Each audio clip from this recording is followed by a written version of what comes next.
Nepal, past, present and future. Enslaved or a free Nepal is currently in the news for various divide and rule strategies being used by showing areas in the map which may or may not belong to Nepal, as well as various border issues with the neighbouring Hindu country India as part of China's all-out war against the Indian subcontinent. The history of Nepal in the last 15 to 20 years has been marred with tragedy for her people and errors and miscalculations between India and Nepal to build strong bridges. In the last 15 to 20 years, the main events in Nepal's history have been external interference from our two giant neighbours, India and China, as well as various external forces that are using Nepal for their own hidden agendas, like Pakistan as a conduit for her terrorists infiltrating India. This threat is more significant now as China is also using Pakistan as a source to provide terrorists against India. The Chinese-funded communist insurgency was started between the years 1994 and 1996. The death of the beloved king and the crown prince of Nepal was a grave blow to Nepal and a boom to the Chinese for their strategic designs on Nepal. An unprepared brother Gyanendra assumed power and was not being able to retain control and guide Nepal in the right direction. Also, as most of the world was not aware of the long-term plans of the CCP, adequate defense and support was not provided to the Nepalese government to fight the Chinese-sponsored communist onslaught. Communist Party has had years to entrench itself in Nepal, sowing the seeds of destruction of the Nepali people, similar to what has happened to the various elected communist states within India like West Bengal and Kerala, who have not seen any growth due to the policies that ultimately destroy the livelihoods of the people and work ethic of the masses for generations to come. How can we save Nepal, and what is the roadmap ahead?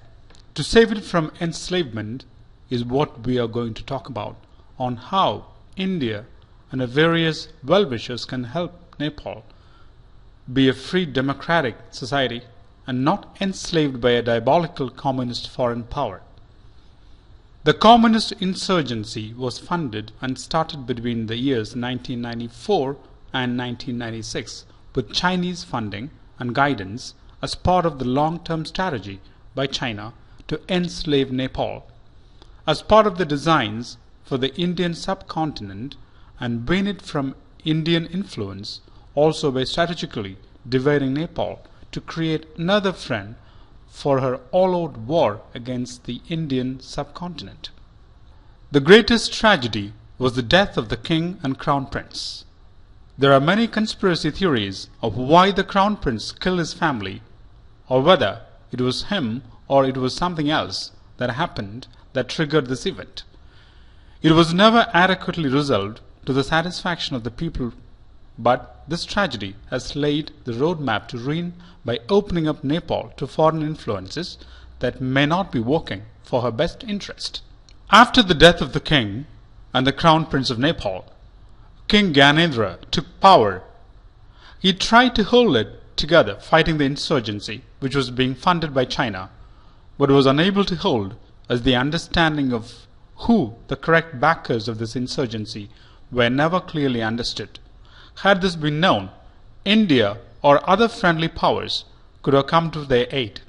After the communist forces took over, they allowed Nepal to have only 3 parties in 2008. However, due to a lot of disagreement between the various political parties, they were never able to be united and used as a weapon externally, and was focused on stabilizing themselves internally. In 2018, a Chinese-backed and orchestrated marriage happened, where China played a huge role in bringing the two communist parties together, creating a 2/3 majority government and thus ensuring that a communist party would rule Nepal and followed the dictates of the Chinese government. Things might look dire right now, but they are not as bad as it seems currently. We are at a midpoint of the war against the Indian subcontinent, which is being waged against all the people who live in the Indian subcontinent, be it Pakistan, Nepal, India, Bangladesh, Burma, Maldives or Sri Lanka. All these people who live in the subcontinent are currently being targeted by various divide and rule strategies, debt trap diplomacy, coercion, bribery of top officials by China to keep the Indian subcontinent under the heel of the Chinese Communist Party. What can the people of the Indian subcontinent do to stand up against this grave danger? The first step is to have more robust interconnection and connectivity between the various countries in the region. To begin with, for Nepal, incentives and different rail routes should be promoted and created between the various Nepalese cities and India, allowing them to transport their goods and services to India at will towards this end. More than 4 or 5 private sector companies should be allowed to create under a BOLT, build, operate, lease and transfer agreement to create railway connections between the various Nepali cities to the central Indian transportation hubs. Step 2 is to allow Nepalese to be eligible for the Overseas Certificate of India when they live in India more than a year, allowing them to have a place to go during the turbulent times that they face in their own country. Also allowing Nepali citizens who take an OCI to get Aadhaar card and a pathway to Indian citizenship. Allow the opening of Indian rupee bank accounts for business people and other people who transact with Indians in India as well as Nepalese people who live in India. This is a significant step for a simple reason that when demonetization happened under Prime Minister Narendra Modi, millions of Nepalese people were affected and all the Indian rupee they held were made useless, creating untold hardships on the people of Nepal. Because of this one act, it has led to a lot of bad blood between the Indian people and the Nepali people who saw their hard-earned money disappear. Step 3 is to promote robust press freedom all over the Indian subcontinent, raising the voices of the people, for the people, with the people to fight against becoming Chinese slaves, which we do not want to become. Step 4 is to protect the people of Nepal and promote their freedom to do this.